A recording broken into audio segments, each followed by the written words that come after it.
because he has degrees in sciences as well as in social sciences, humanities, and philosophy. And he's going to speak something on thinking between cultures. And the next speaker that we have is Dr. Donovan Sheffer, who is an assistant professor at the University of Pennsylvania, Religious Studies Department. He also comes with an interdisciplinary background with the area of interest ranging from affect theory to secularism to science studies and philosophy. And also we have Professor Arnold Farr from University of Kentucky, whose area of interest is critical aspects of religion, liberation theology, and the interplay of religion and politics. Along with that, we have very eminent speaker, prominent speaker, Professor Lauren Longman from Loyola University, Chicago. And his area of interest is also quite similar to Professor Arnold Farr's, which is religion and politics, liberation theology, liberation philosophies, and critical theory specifically. So, before inviting Chair to let the speakers come in, I think I should probably speak something on the concept of this colloquium. I think this colloquium is a part of our project that we have been engaged in, the creative theory group. As a group, we have been engaged in understanding religion, which is how we can understand religion from different perspectives and what constitutes religion. Basically, the ontological question that what is religion? And along with that, we have been engaging with different thinkers from different perspectives and different schools of thought. And partially we are able to develop a perspective, our own perspective.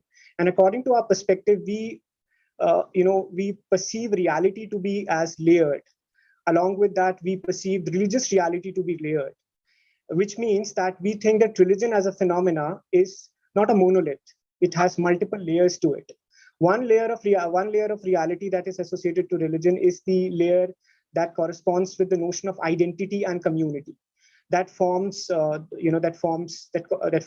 like a political community or a political identity. Along with that, we have agreed as a group that religion also has an interior reality. Religion also delves into the interior component of reality, which we have been calling as the ontic component, which is sort of universal, which has an affective dimension to it. That means it has more to do with feeling and cognition and thinking.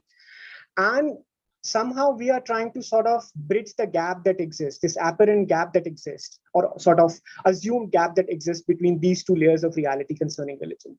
In a way, in other words, we are trying to conceptualize a new form of political mysticism. And we are trying to get rid of this understanding of assuming mysticism to be transcendental or to be otherworldly. Rather, we are trying to understand or conceptualize mysticism in a manner in which it addresses quotidian experiences. It takes quotidian experiences seriously and simultaneously addresses questions pertaining to power.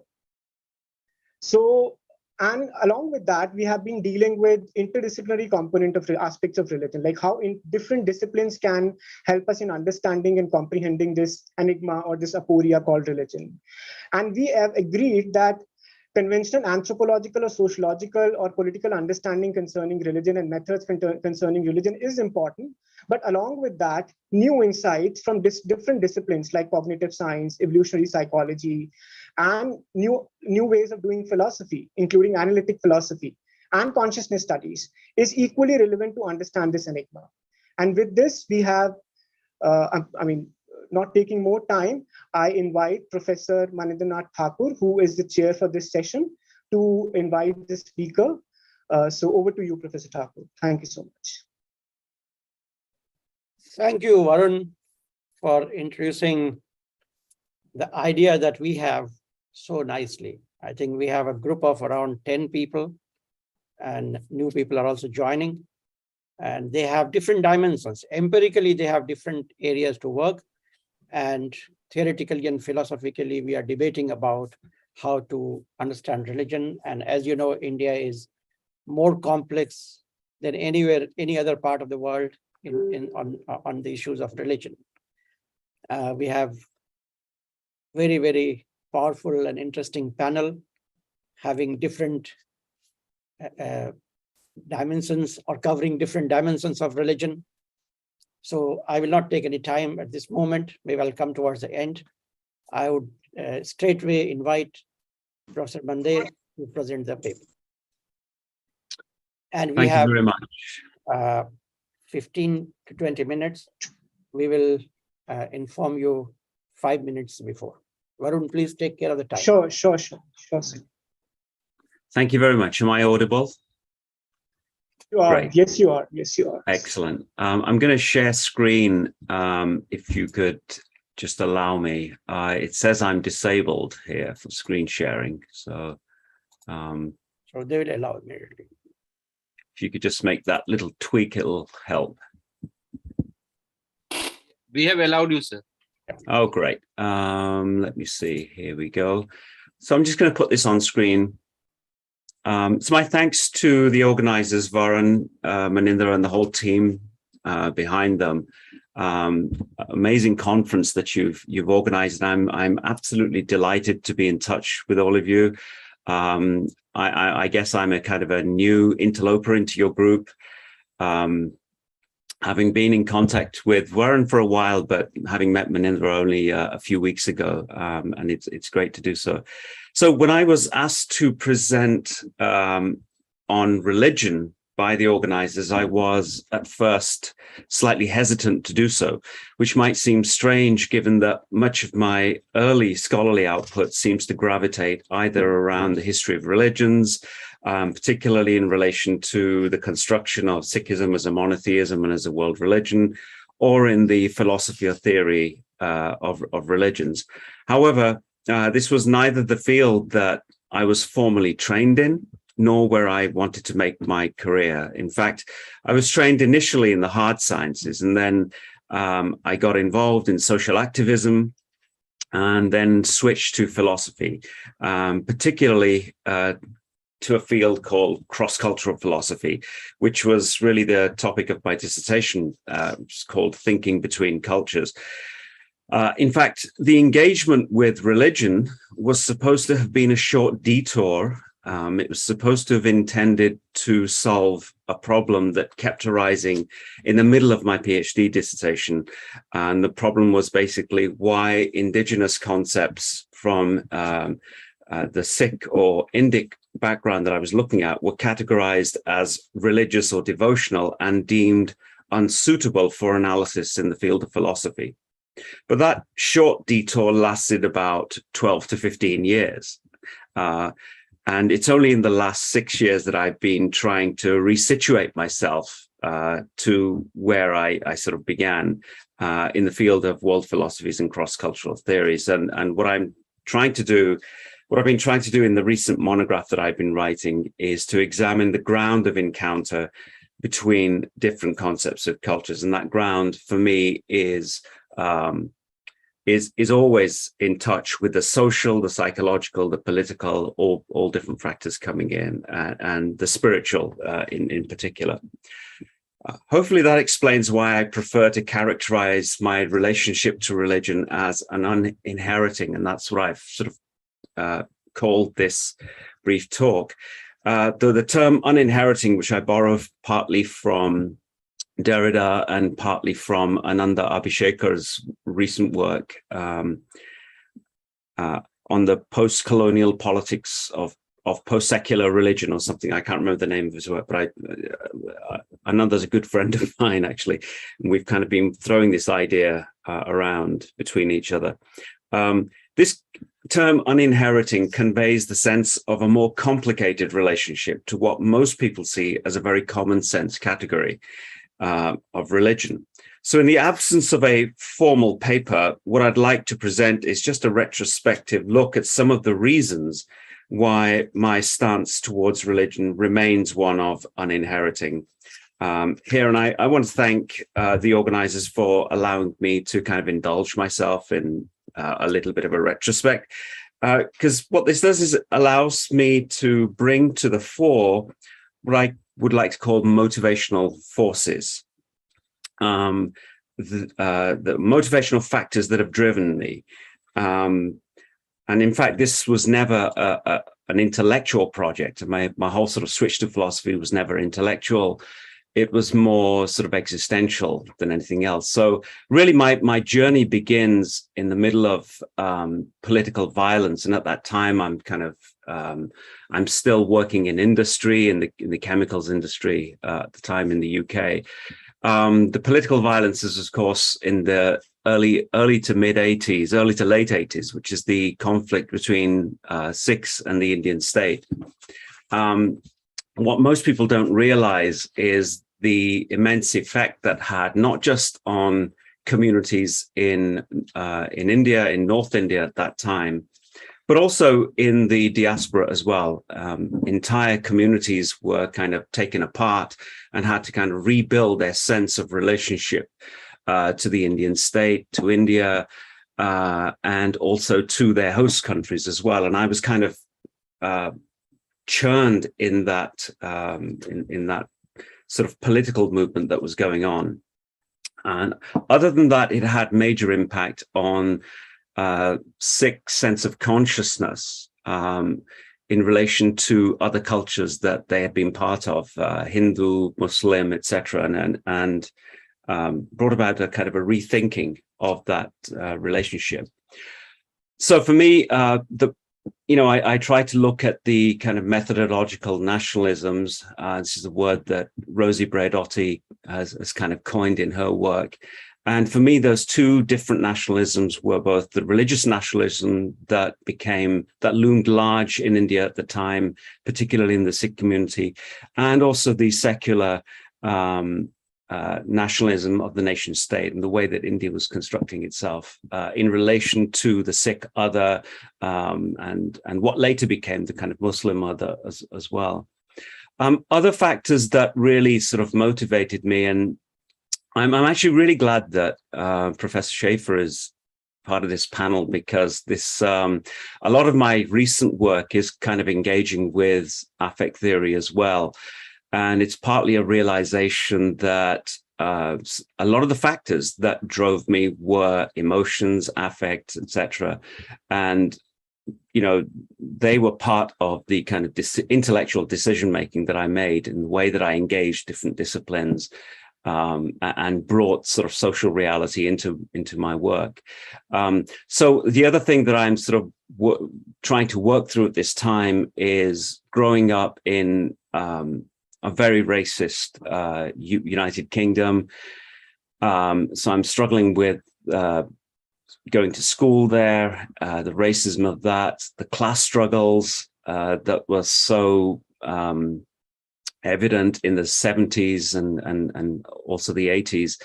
And of course, what I'd like to call diasporic consciousness, the way that the consciousness of diasporic peoples is kind of manifesting. It's both between the homeland and situated elsewhere in the host country as well. And driving a lot of this was this, what I would call sort of an affect of shame, the shame of being situated between the colonial and the post-colonial. I didn't know it at the time, and I brought it into my early work only very gingerly. It just wasn't one of those things you kind of did at the time, but it's becoming obvious that as I kind of analyze my own work, that this was so evident. And another issue that I had was encountering a knowledge system coming straight from the sciences into philosophy, and then engaging with disciplines like religion, race studies, post-colonial theory, etc., was the way that indigenous concepts were positioned and interdicted in a racialized religio-secular schema of global thought. So what I had understood global thought to be was not the way it sort of turns out in academia. Academia is, the knowledge system is very, very constrained. And you kind of find this out as you're a PhD student, that, certain doors are closed to you, et cetera, et cetera. And I kept coming up with these roadblocks during my PhD dissertation.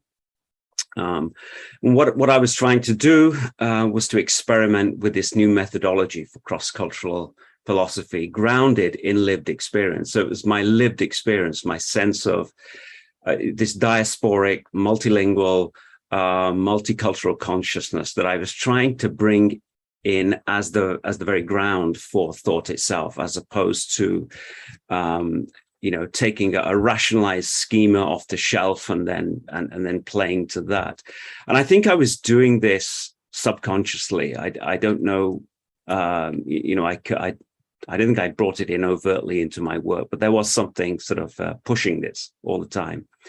Well, what I did realize fairly soon was that the main roadblock I kept coming up with was the category of religion, which was this all-encompassing anchoring category that had something to do with the liberal political order. It was a category of governance and law, and it also had a major influence on the way that the knowledge system was organized. Let me just go on. So those are some of the motivating forces. And then the project itself, as it developed, I think the big breakthrough for me was in the sort of around about 96, when I read works by Harjot Oberoi, The Construction of Religious Boundaries. I was also reading the work of Bala Gangadhara, Talal Asad, and of course many others. It's this group that eventually became the critical religion group and had a major impact on the study of religion. And I guess what I was trying to do was investigate this problematic category, the irreality of religion. So it was something that was real, but also to me, constructed as well. And the central research question that I managed to formulate was, how a foreign category, religion in this case, became internalized and indigenized by colonial elites. And what I did was to go back initially into the literary texts that colonial elites were writing and try and find the mechanisms, if you like, the translation mechanisms that were involved and the kind of psychological, political, social influences that were involved. So this was essentially the engine of the research at the time. What I tried to do, and the way that I entered it into it, was rather I'm hesitant to say novel, but it was not encouraged. I was bringing my own subjectivity into the way that I theorized the subjectivity of these colonial elites, linking my own experiences in England, growing up, going to school, to the education, to these colonial elites who had been educated in similar sort of systems, and the way that they had imbibed Anglophone consciousness, try to keep their own sort of indigenous categories alive, and yet constantly being interdicted by the forces of the categories such as religion, nationalism, and in particular race as well. So some of the pathways that this research then took was obviously translation was a major issue, and actually these 2 points are slightly the wrong way around. What I did was to actually reject. I spent almost 6 months to a year rejecting hermeneutics as a way into solving this problem. The problem of diasporic consciousness, etc. And I had to work my way out of readings of Rorty, Vatimo, Heidegger, Gadamer, Ricoeur, etc. And this was done in dialogue with the works of Derrida, Lacan, and Jean Nancy. And I don't know, I couldn't explain why at the time it was such an anti-hermeneutical project. I mean, students, my own students keep coming back to hermeneutics and are surprised that I had such a sort of visceral reaction to that. But it was something to do with the fact that I couldn't explain the construction of the self, either in the colonial period and especially in the post-colonial era. And that sort of led me on to translation as another sort of paradigm. And translation for me was much more than just the literary exercise. It soon became obvious that it involved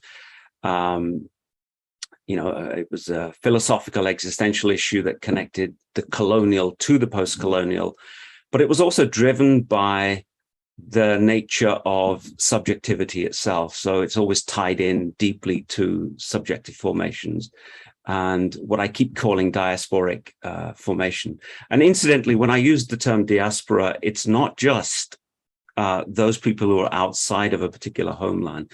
I also use it for the colonial elites as well at the time in India, because they were gravitating away from normative usages of indigenous concepts.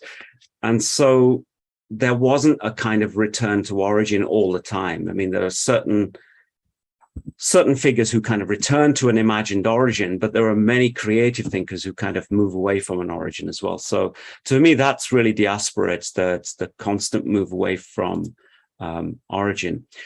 The next big pathway, again, within that sort of work, was a critique of dialectics, and particularly the critique of sort of Hegel. I managed to sort of situate Hegel at the center. I mean, it seems that the blueprint of sort of world systems, what we call the comparative imaginary of the West, Hegel had a lot to do with it, not directly, but certainly indirectly, in the way that he influenced the work of missionaries, administrators, theologians, philosophers at the time. And all of this work was going into colonial governance. So I see his comparative imaginary of the West, that he's creating this racialized schema for presenting world religions, world histories, world philosophies, as a kind of a political theological blueprint for conceptual encounter in the modern world. It's a political theological blueprint for the knowledge system and also for global thought. So, I mean, global thought is never it's never a neutral kind of space. It's now always it's coming out of this particular schema. So I spent a lot of time sort of just trying to figure that out, its relationship to categories of racialization, and ended up with a project called that I call simply religion making. So when I use the term religion in relation to the Native Elites project, to give you an example, the way that the native elites in Punjab constructed Sikhism as a monotheism or as a world religion, I prefer to call it religion making. It's obviously driven by sort of forces of secularization, etc., and their entry into the kind of liberal sort of multicultural schema. The other pathway, and this is directly connected to the work on Hegel that I was doing. Sorry to interrupt you, Professor Mandate. I think you have 5 minutes. Sorry. You have 5 minutes.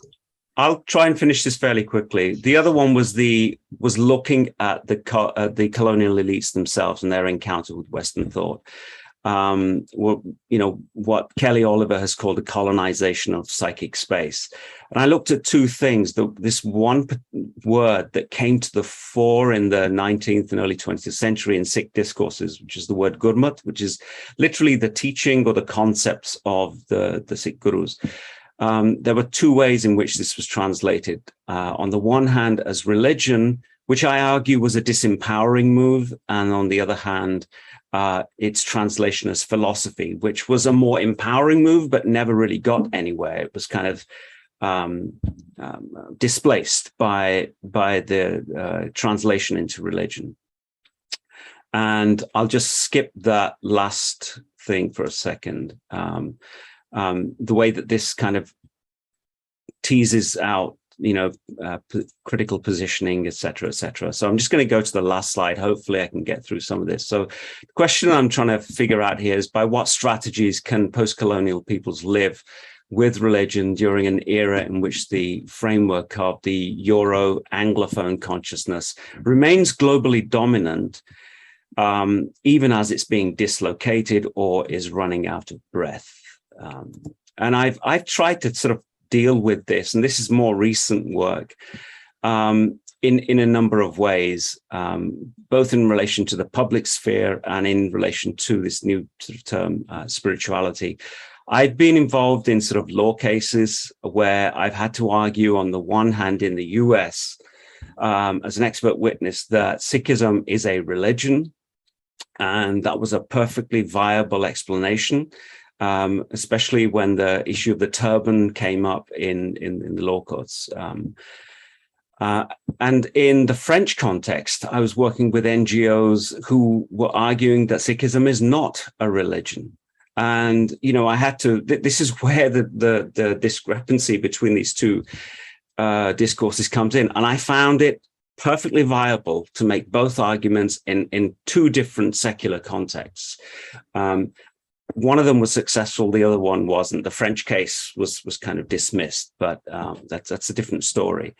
My recent work is more in the sort of area of bringing geophilosophical encounters in relation to spirituality. And this is the title of the new book that I'm sort of working on, which is looking at how, you know, we can create a new ground for what I call geophilosophical encounter. But that ground is not a rationalized schema in the Hegelian sense, but is more what I would call subjective, affective in nature, what I call diasporic consciousness. And the forces that create this sort of ground for encounter are entirely affective. So I think that's my cue to stop. So I'm gonna stop there. Sorry about the rush at the end. Thank you, Professor Bandir. May I request to begin the recording again? I think there's some issue.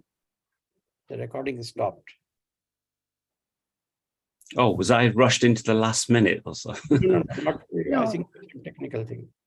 Yes, that is being done, sir. Just Yeah, raise a minute. okay. All right. Thank you, Professor Bandir. I think it's a wonderful, what I call auto-ethnographic exposition of your the relation between being, thinking, and knowing. So your this autoethnographic exposition has given us fairly good idea of your complex thought process, which is moving from science to philosophy to religion and back to science, I guess, with more work on consciousness. And this issue of using categories, Indian categories, or using foreign categories for understanding Indian phenomenon or cross-cultural phenomenon has been one of the major things that bothers a lot of people in India too. And I'm sure we have to arrive on some conclusion on that, how to have cross-cultural dialogue. Your idea of the colonization of the psychic, you said psychic space, right? This, I think, is very, very interesting, and we'll have more discussion on that. Thank you very much. Our next speaker is Dr. Schaefer, Donovan Schaefer.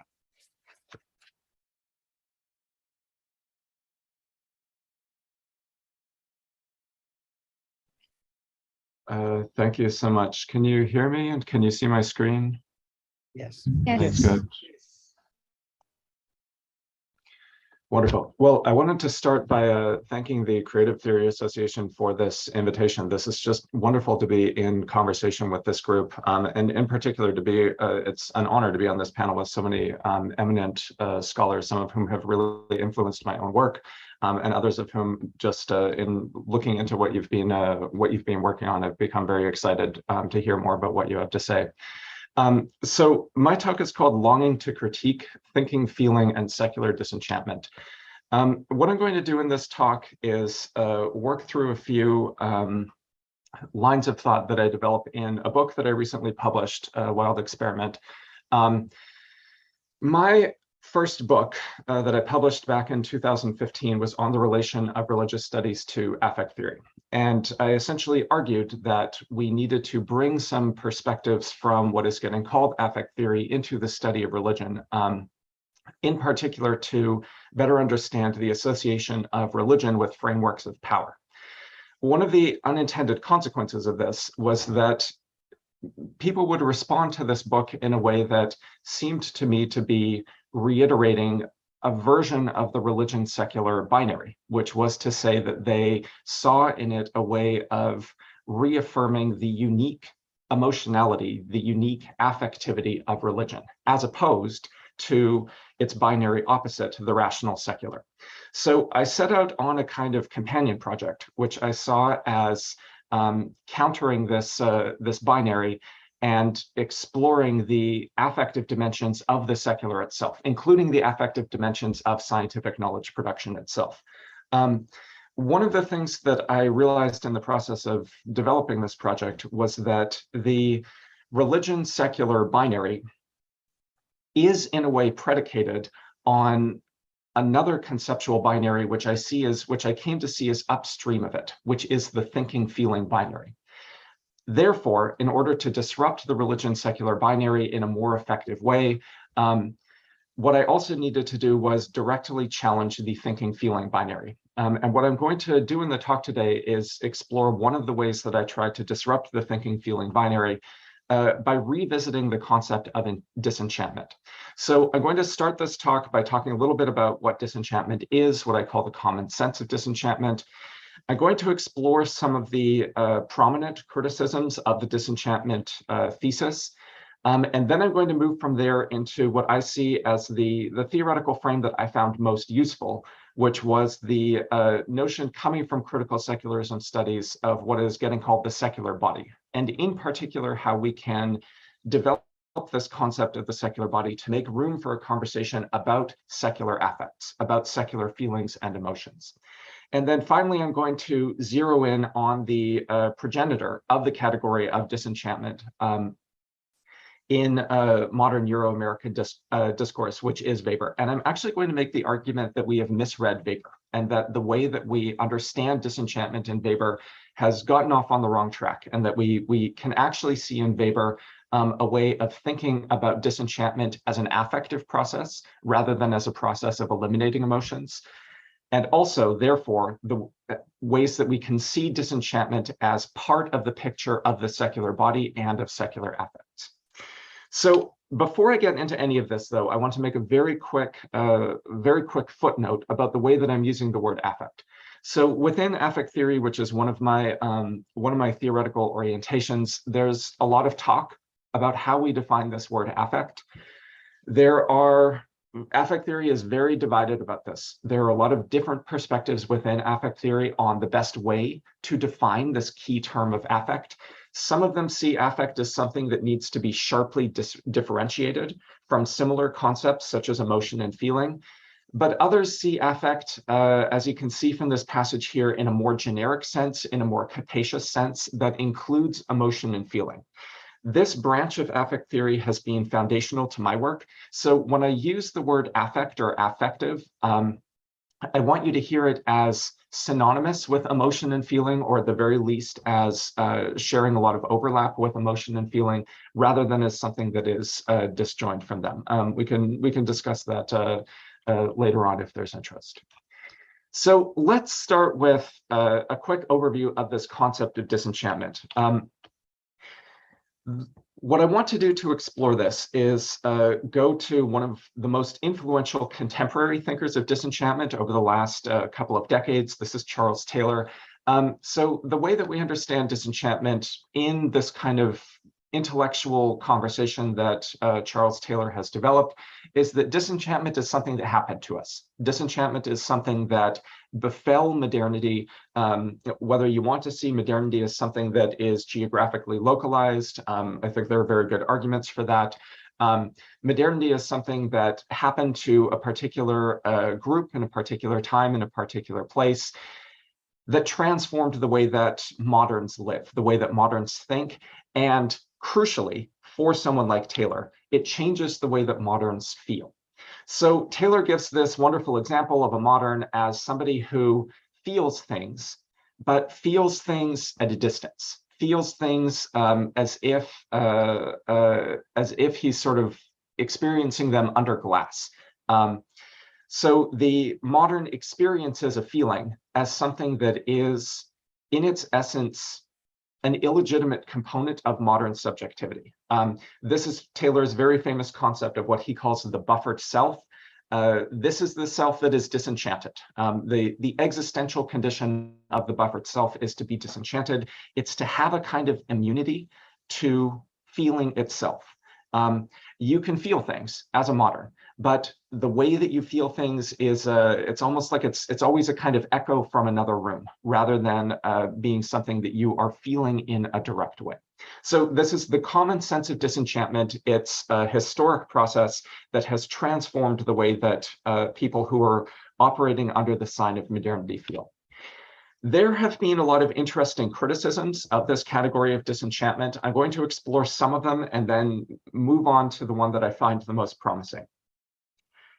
So one very recent and I find very interesting criticism of the concept of disenchantment comes from Jason Josephson Storm's book, The Myth of Disenchantment. This came out, what, 2019, fairly recently. Josephson Storm makes the argument that disenchantment never happened, that this thing that we think of as a signal feature of this thing called modernity never actually happened. His argument for this, in essence, is that things that disenchantment was supposed to rule out of bounds, like the study of magic or the study of mysticism, never really went away. So therefore, we have always been interested as moderns in these things that supposedly were ruled out of bounds by disenchantment. So his argument, in essence, is that science, including the humanities, the study of human culture, was never disenchanted because our intellectual concerns never shifted. Another interesting approach comes from Bruce Robbins. Bruce Robbins essentially argues that enchantment is it's kind of it's the binding force of ideology. It's what makes us forget to question things. And his argument is that we were never disenchanted because we're still questioning things. There are still domains where we are asking critical questions about the structure of society, and that is that's the essence of disenchantment. So he doesn't say disenchantment went away. He says disenchantment is good. It's something that is necessary as part of the critical process. Another strand of this that is getting a little bit closer to the perspective that I'm going to take essentially says that disenchantment never happened because even though modernity has a secular aspect to it, that secular aspect includes things that we might think of as enchantment. We are enchanted by certain domains of science. We're enchanted by certain domains of society. Even the secular society has the capacity to produce an enchanting effect for us. And crucially for someone like Levine, George Levine, in this wonderfully titled volume, The Joy of Secularism, or related scholars like Jane Bennett or William Connolly, this reframing of the secular and this reframing of disenchantment allows for feeling to come back onto the scene. But what I want to point out is that the way that they understand disenchantment is that disenchantment is indeed about the elimination of feeling. And it's the promise of the secular that it does not have to be disenchanted. So as we'll see, this is related to the approach that I'm going to draw out of Weber himself, but I'm going to switch up some of the terms in a key way. Let me talk now about the primary academic framework that I'm going to use for this. It's very interesting. We have this very venerable tradition in North America of religious studies, a field that goes back, whose history goes back about a century and a half. And then we have this more recent field of what is called secularism studies, a kind of subfield, an interdisciplinary subfield. Professor Mander has made some really wonderful contributions to the creation of the arguments of secularism studies, as I understand it. The interesting thing about these fields is that even though their names are opposite, they kind of do the same thing. They're both interested in the idea that the category of religion and the category of the secular are both not as rigid as we might expect them to be. In fact, they're very watery. They have a lot of overlap. They have tendencies to run together. Both of them end up producing forms of subjectivity that have a lot in common rather than being separate. One of the cardinal figures of this conversation within secularism studies is Talal Asad. Asad has this very important insight, which is that this thing called the secular is not just the kind of empty landscape that is left over after religion is removed, but it is in and of itself its own novel formation. It's something that is produced, it's something that is created, it is something that is marked by history, and that has its own definition. So Asad calls for what he calls an anthropology of the secular in order to understand the different forms that the secular can take. Rather than being one thing, Asad insists that we need to create a new vocabulary, what he calls formations of the secular. This I see as being one of the core insights of secularism studies, that the secular is something that is made rather than something that is naturally left over when religion has been evacuated from an intellectual or cultural space. Now, what's particularly interesting from Asad is that he's very interested in the way that this thing called the secular, which we of course assume is an exclusively intellectual process, actually has an embodied dimension to it. It's related to behavior, it's related to sensibility, it's related to dispositions. Talal Asad's student, Charles Hirschkind, developed this in terms of a question that he asks about whether we can talk about a secular body or even multiple secular bodies, multiple ways that the secular produces embodied dispositions, embodied habits.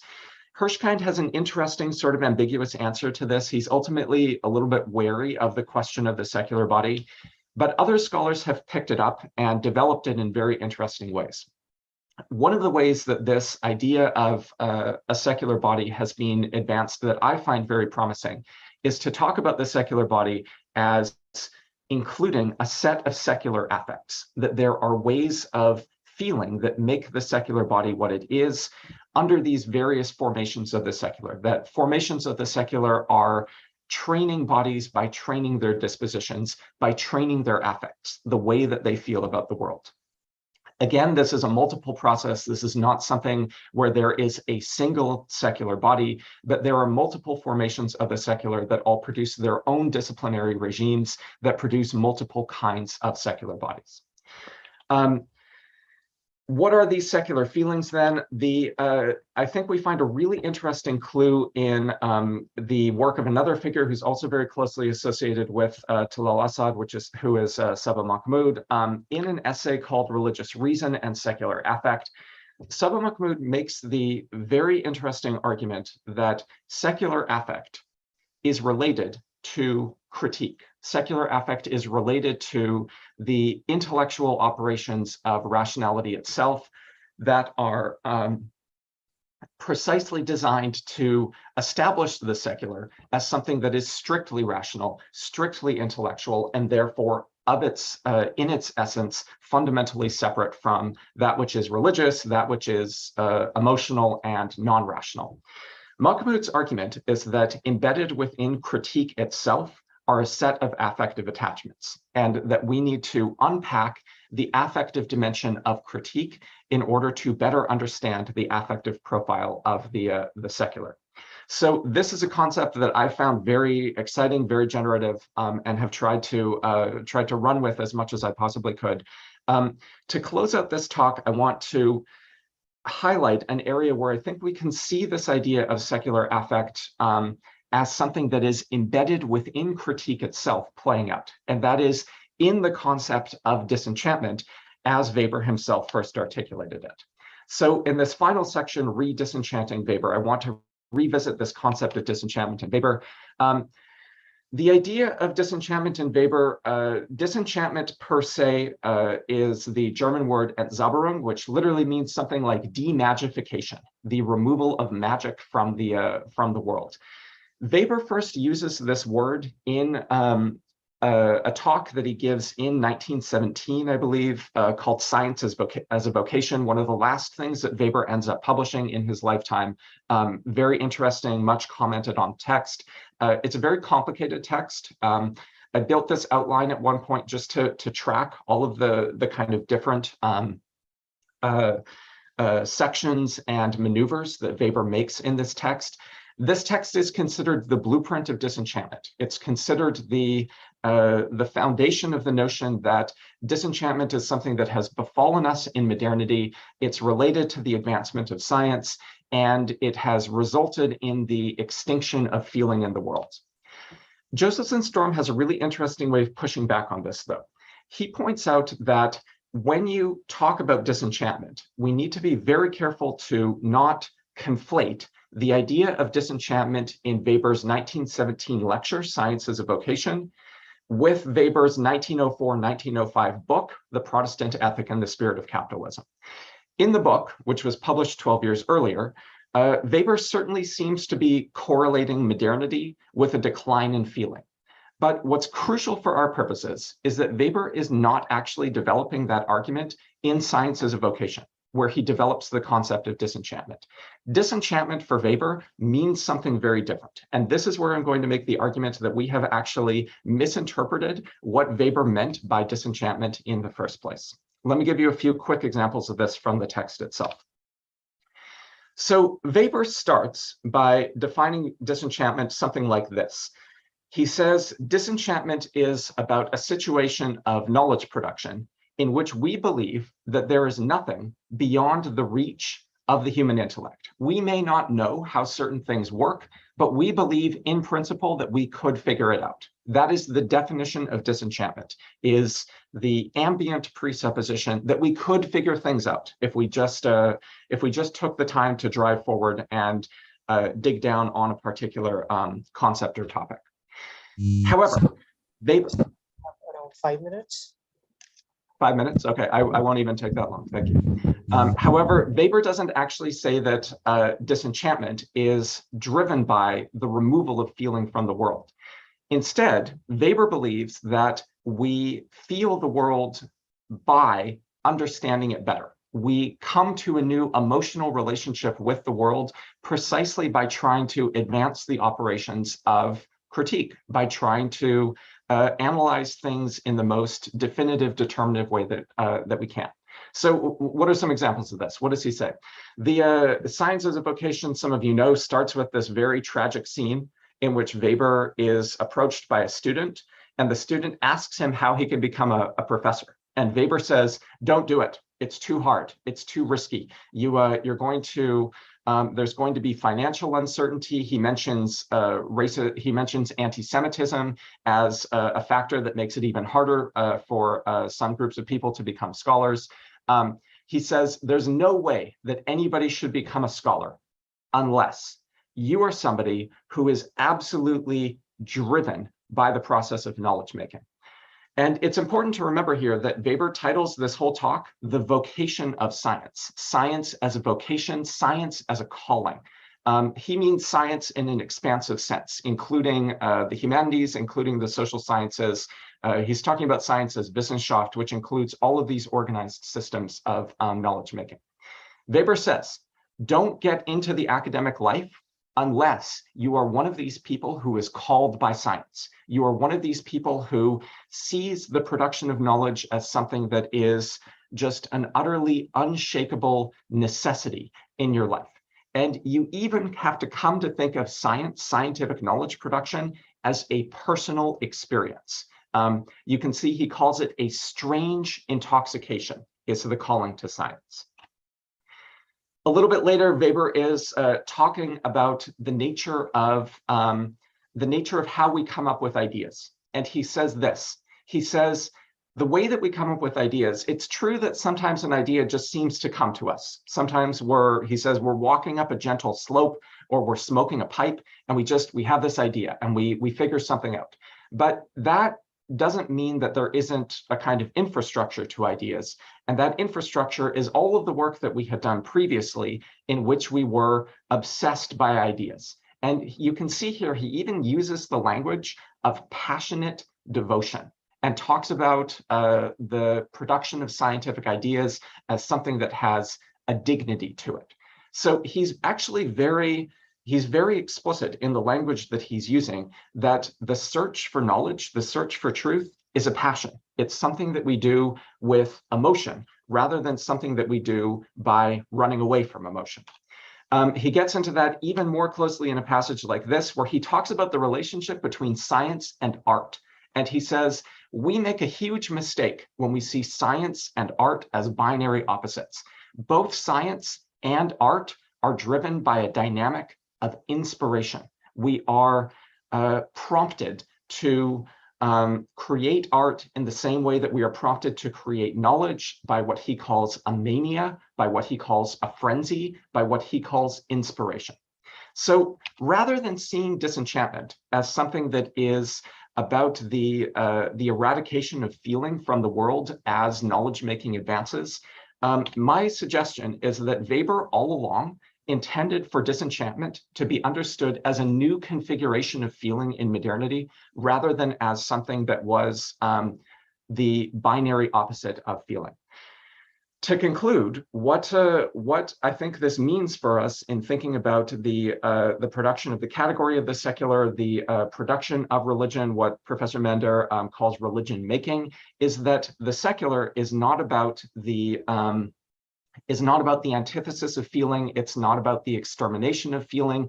It is in itself defined by a set of affective processes, including affective processes that are woven into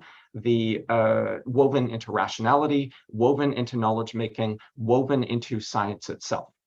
Crucially, though, one of the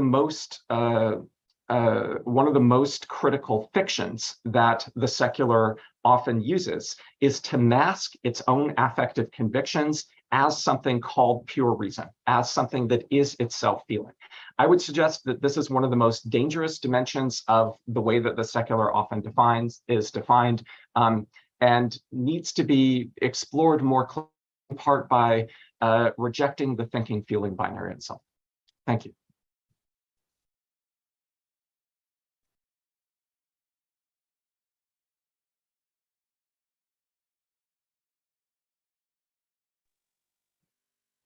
Thank you very much. I think it was a wonderful argument about rethinking the idea of disenchantment.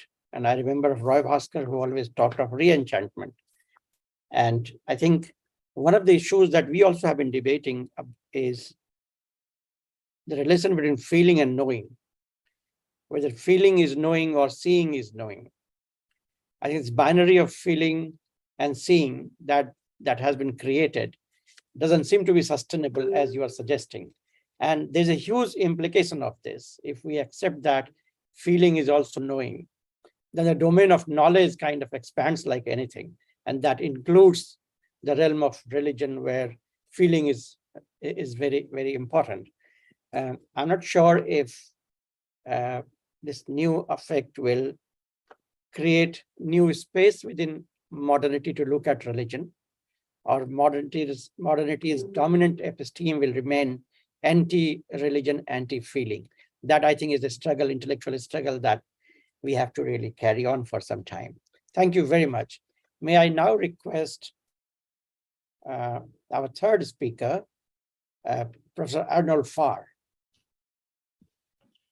Thank you. Hello, everyone. Thank you for being here. And thank you for inviting me to this wonderful conference. I've thoroughly enjoyed it, and I look forward to our continued work.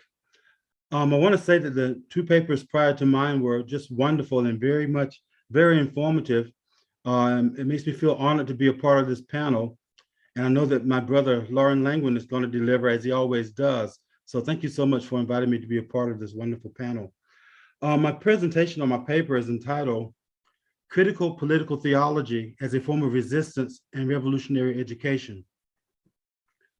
My paper today is a response to an ongoing crisis of the systemic and systematic dehumanization, exploitation, and oppression of a very large portion of the human population by other human beings. Along with this crisis is the systematic destruction of the environment, a growing gap between the rich and poor, the rise of militarism, as well as a reinvigoration of racism and xenophobia. Those of us who are involved in the project of liberation need every critical tool available for our work at a theoretical and a practical level. My reflections today are rooted in my observations within Western, or more specifically an American context. However, I do believe that some of my remarks can also apply in a more global sense to other countries around the globe. When Karl Marx wrote that religion is an opium for the people in his Towards a Critique of Hegel's Philosophy of Right, the introduction, the social and historical situation in which he wrote validated his claim to some degree. In a situation that called for revolutionary change, religion functioned as a spoiler for any development of revolutionary consciousness. Also, the church had a tendency, as it still does today, to side with the power elite over the poor and working class. Today, many evangelists and religious leaders are the chief supporters of capitalist exploitation. In the US, the famous preacher Kenneth Copeland owns his own airport. So this is something that's not new among televangelists. Many of them for years have owned their own airplanes, but this guy owns his own airport. And it all came from the members of his church supporting him. And one of the reasons he gives for not flying, for flying in a private jet, is that when he gets on an airplane or goes to an airport with the other people, there are too many demons. So he's bothered by the demons on any other flight, so he has to fly privately. The exploitation of the working class is no longer carried out by those who own and control the means of production. The ministers themselves have discovered ways of bleeding the people of their resources. However, the preachers who become millionaires by bleeding their congregations and followers are few in number.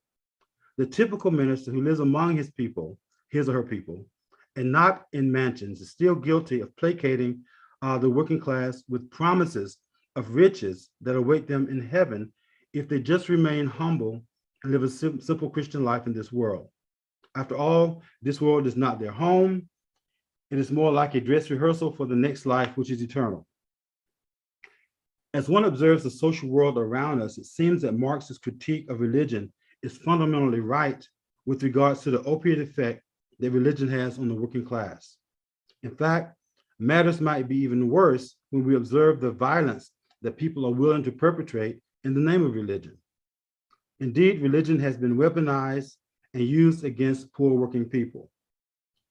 Such oppressive and even abusive use of religion has led many Marxists to adopt atheism and hope with Marx that religion will eventually go away. However, since there seems to be no indication that religion will eventually meet its demise, I wonder if it is possible to set religion on an emancipatory course. My intention is to challenge a population of scholars, activists, and educators who call themselves progressive or even Marxists. I have in mind people who are atheists and agnostic, and who therefore find it useless to engage religion at all. I believe that Cornel West was right when he said that Marx seemed to have forgotten that people die. Therefore, even if people are delivered from oppressive and dehumanizing social conditions, there will still be other existential needs for religion. If West is right, then there's no reason to expect religion to go away after the revolution. The question now is, can religion help stir up revolutionary consciousness? My goal here is not to convert atheists and agnostics to religion. I do, however, believe that those of us who are atheists and agnostics should change our attitudes toward religion. By change of attitude, I do not mean becoming religious, I mean becoming theologians. Indeed, I am calling for the development of a critical political theology with a revolutionary mission. Before I go any further, some important distinctions should be made. Critical political theology is not philosophy of religion, nor is it theology in the traditional sense. While philosophers of religion may be believers, atheists, or agnostics, theologians generally belong to a particular religious faith. The critical political theologian also may not belong to a particular faith. My focus is on those who do not belong to any particular religious faith. The philosophy of religion is a critical reflection on religious beliefs. The question of whether religion is reasonable or whether it should even try to be is among the questions which is raised by philosophers of religion. The philosopher of religion also wants to know whether religious beliefs are true and whether they can be known to be true or reasonably true. The theologian, on the other hand, assumes a religious belief to be true and attempts to understand and clarify religious beliefs and texts for a specific religious community. A second function of the theologian is to serve as an apologist for a certain religious community. And that is, he or she must be able to help the non-believer understand the beliefs of a particular religious community. Critical political theology belongs to the family of European political theology, North and South American liberation theology, and more recent critical theology. Critical theology is a recent development in theology wherein theologians interested in liberation work out their theology through an engagement with the early Frankfurt School. However, the proponents of all forms of theology mentioned above tend to be members of a particular faith. It is unusual for people who are not members of a particular faith to do theology. My claim in this paper is that the present condition of human life and life in the entire planet demands that those of us who are not religious still engage in a serious study of religion for emancipatory purposes. In this paper, I will argue for the development of a form of theology with a new theoretical and emancipatory mission. I argue that the discipline of theology might also belong to atheists and agnostics as well as believers. This new understanding of theology is a response to the urgency of the human condition. The task of the critical political theologian is to engage in a hermeneutics of the human condition and a hermeneutics of religion as it is geared toward human oppression or human liberation. Here, we have a more focused hermeneutics of suspicion with a new direction. Like Marx, Nietzsche, and Freud, the hermeneutics of suspicion is suspicious of religious systems. This suspicion is usually a form of skepticism regarding the truth content of religious belief. However, the critical political theologian is more suspicious of political power dressed in religious garb. He or she suspects that religion might possess a quality that remains hidden in its present form. That is, religion might possess an emancipatory quality that has been put under erasure by its present political function. Part 2 is entitled Karl Marx and the One-Dimensional View of Religion. Over the years, I've grown frustrated with progressives and Marxist friends of mine who desire to change the world, but believe that they can do it without taking religion seriously. In fact, many of them are hostile to religion and verbally abusive toward believers. I can only assume that they, like Marx, believe that after the hope for revolution, the need for religion will go away. In the meantime, there has been no revolutionary change, nor is there any sign of such an event. And the oppressive form of religion is growing and spreading around the globe. In this section of the paper, I want to go back to Marx himself as a possible source of the problem and also a possible solution.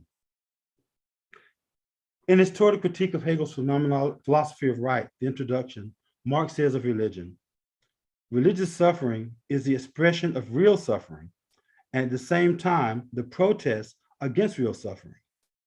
Religion is the sigh of the oppressed creature, the heart of a heartless world, as it is the spirit of spiritless conditions. It is the opium of the people. The abolition of religion as people's illusory happiness is the demand for their real happiness, end quote. In his book, Liberation Theology, Juan Luis Segundo offers the following reflection. He says, Marx does not seem to have shown any interest in trying to find out whether distortion had crept into the Christian message or whether a new interpretation favoring the class struggle and the proletariat might be possible or even necessary, end quote. Although at one level, the Marxian critique of religion is correct, At another level, it is one-dimensional. I use the term one-dimensional here in the Marcusian sense. That is, at any given historical moment, we see both certain social, any given historical moment, we see before us certain social facts. However, to reduce social reality to the given set of facts is to think one-dimensionally. Every set of social facts contains within itself its own mechanism for transformation. Two-dimensional thinking, or what Marcuse sometimes calls negative thinking, sees in the present set of social facts the possibility for things to be otherwise. This is the lesson of Marx's own historical materialism. One might say that Marx in some way forgot his own lesson.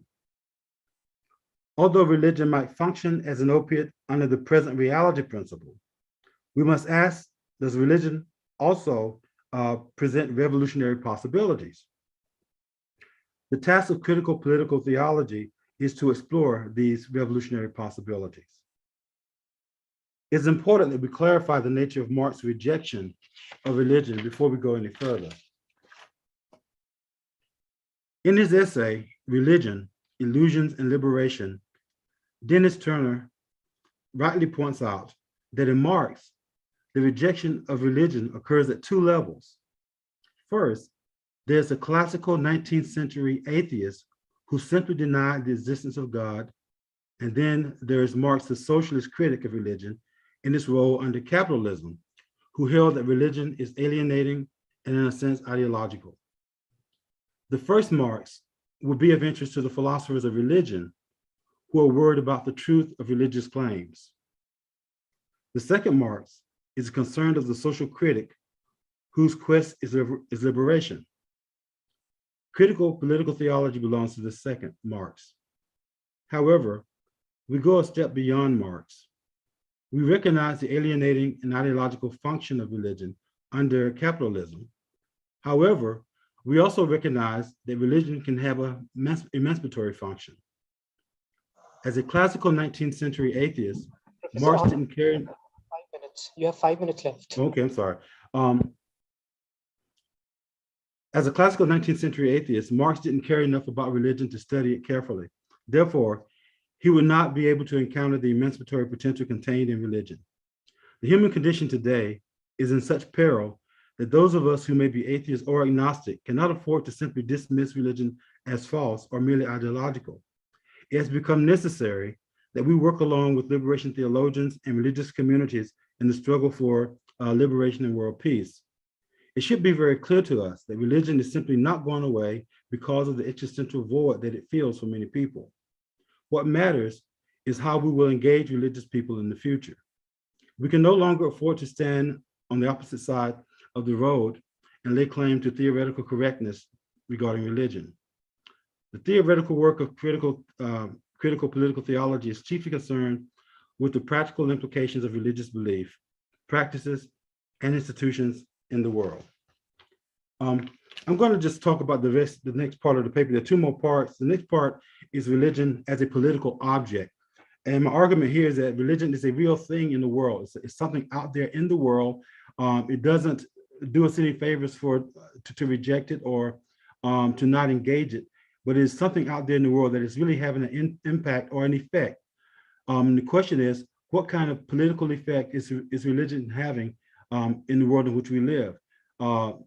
For the most part, in some ways, it's oppressive, but at the same time, there's the potential for it to have a liberatory function. So the task of the critical political theologian is to analyze and study and understand religion as an object in the world and how the object is actually functioning in the world. And after that, there's several more pages here. I'm going to talk about the distinction that Cornel West makes in his book, Democracy Matters, between Constantinian religion, which he goes back to the Emperor Constantine and talks about when Christianity becomes co-opted as a political tool, and that political tool, that oppressive political tool, is still with us today. He makes the distinction between that and, on the other hand, prophetic Christianity or prophetic religion. These terms apply to all world religions. There's a Constantinian version, and there's a prophetic version. And it is a prophetic version that he highlights and tries to bring back to life And this is also the function of critical political theology in terms of focusing on the prophetic as opposed to the Constantinian version of religion. Okay, the last section, I'm just going to, it just talks about liberation theology and critical political theology and the possible impact on education. And here I draw a lot from Makuza's own theory of education in this context. So I'll just stop there, and maybe the rest of the paper, I can talk about some of it during the question and answer period. So thank you very much for listening to me. Thank you. Thank you, Professor Farr. Thank you very much. I think it's so close to what we have been thinking in India. And the entire group actually is deeply impressed by the idea of liberation theology. We have a different kind of interpretation of Marx, and we think that the idea of liberation in Marx is central. And religion he looks at in different contexts differently, but also definitely there are elements of liberation theology in Marx himself. And the positivist science, but the positivist philosophy of science that dominated the Russian thought, probably that became more or less widely accepted after Soviet Revolution, which actually distorted a lot of things. Yes. So I think that's wonderful. I also think that religion as an identity or ideology that constitutes identity is very different from religion as a spirituality. Not that they are so different that there's no linkage, but there's definitely some linkages. But religion as spirituality, religion as knowledge system. I think we treat religion also as knowledge system, as a feeling is knowing. Then definitely there is a kind of knowing there, which a modern science may not have, and that is where there's a complementary relationship between the two. Thank you very much. I think this is so nice to hear this kind of argument after a long time in this group. Because as I said, in this group, there are two streams. One which is highly modernist about religion, which thinks that religion must be expunged out of our conversation. The other group which thinks that there is a liberation potential within religion, and there's a continuous negotiation that both the groups have been doing within creative theory group. Thank you very much so far. Thank you. Now, let me invite our fourth speaker, Professor Langman. Okay, I don't know where even know where to start. First of all, an appreciation to the organizers and a question as to how I wound up getting invited on this. It gets a little bit complicated. I didn't want to say too much about myself because in my own paper, I'm going to be very critical of narcissism. So I don't want to say too much about myself. But for one thing, I am actually on the board of the Marcuse group, the Frome group, as well as the Society for the Critical Study of Religion. And so most of my writings on religion have not really been done so much on the religion itself and the spirituality aspects of it as such, but more in terms of the political aspects, especially of various extremist forms of Christianity, Islam, Hinduism, etc. Before we go any further in thanking the appreciation, let me just mention that there is some appreciation I have for the hosts, and one of my little souvenirs from India, which I keep with me. Okay. First of all, I want to, Arnold, we got to talk afterwards. We got to combine our papers because most of what I'm going to do is an answer to your question whatsoever. I should mention first how I got interested in the topic is when I was, I'm a fallen Jew who was very concerned when I was a little kid about why the Holocaust happened. And when I went to college, I came from an uneducated family, and I read Erich Fromm's Escape from Freedom. This was the aha experience. This was really, it was so wonderful to understand why could people be nasty to each other? I mean, not just insult each other and maybe poke each other in the nose, but put 6 million Jews in the ovens, et cetera, et cetera. And this was so enlightening to me. And I decided right then and there, after I read that, I was a sophomore in college, to change my career orientation, become a psychologist. And I actually went through all of it, including analytic training. But somewhere along the line, because of my anti-war activities, I figured that psychology was a way to help a few individuals, but couldn't change the world. So I moved over to sociology. It took me a long time to figure out that sociology wasn't going to change the world either, but that's besides the point. I still enjoyed my career. Just as an aside here, in terms of what Donovan said before about, about motions and stuff like that, and Weber, just before this began, Savita made a comment to me about relaxing, to which my comment was, workaholics don't know how to relax.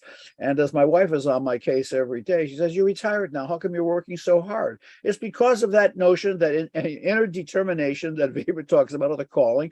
And I mean, there is so much fucked up in the world, somebody has to be able to critique it, and that's what people like us are supposed to do. Shortly after reading Fromm, I read Eros and Civilization, and the reason I read it is that people told me it was going to help my sex life. It didn't whatsoever, because by the time I got to the discussion of surplus repression, the young maiden had left me by long ago. But nevertheless, those two things have basically influenced so much of my work. Last but not least, before I talk about my paper, I've been at a Catholic university for most of my career. What's the nice Jewish atheist doing at a Catholic university? Well, it's a Jesuit university, and the Jesuits have a very long tradition of social justice. And as I've always mentioned in a lot of my classes, the undergraduate classes, the graduate students know I'm a Marxist, but the undergraduates don't, because they'd be turned off by it, at least in the United States. I tell them, look, and I assign some of the papal encyclicals, if you go to Mass, and almost none of them do, but if you go to Mass, then you read Pope, and if you don't go to Mass, you read Marx. It doesn't matter. It's the same analysis and the same conclusion. So with that, I want to go over to my paper, which means I'm going to have to get off my screen and go into my paper right now. Okay. I can't emphasize, and this has been mentioned by so many people before, about the importance of religion in the contemporary world, especially the politics of religion, especially the evangelical Christianity, if not Christo-fascism in the United States, the Orthodox Church of Russia. People know that the Patriarch Kirill has blessed the Russian army as they've killed, raped, and ravished the Ukrainians. Radical reactionary Islam, as in ISIS or Taliban, or even bringing it closer to your home, Modi's Hindutva, and it's anti-everybody, but it's especially it's Islamophobia.